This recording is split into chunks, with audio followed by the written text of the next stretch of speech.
बाप्पाचा विसर्जन सोहळा अजून लालबागच्या राजाचा सुरू आहे। लालबागचा राजा हा गिरगाव चौपाटीवरती दाखल झालेला आहे आणि विसर्जनाआधीची शेवटची आरती बाप्पाची पार पडलेली आहे। सहभागी होऊयात याच आरतीत।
प्रणिता मारणे आमच्या प्रतिनिधी आता आपल्या सोबत आहेत। प्रणिता, लालबागच्या राजाचा विसर्जन सोहळा कधी पार पडतो?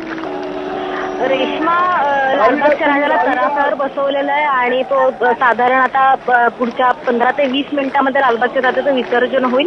5च्या दरम्यान त्याचं गिरगावमध्ये आगमन झालं।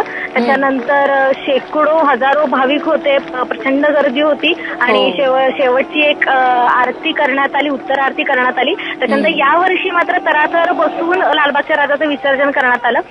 या ठिकाणी गृहराज्यमंत्री दीपक केसरकर सुद्धा उपस्थित आहेत आणि आता पुढच्या काही वेळामध्ये लालबागच्या राजाचं विसर्जन होईल।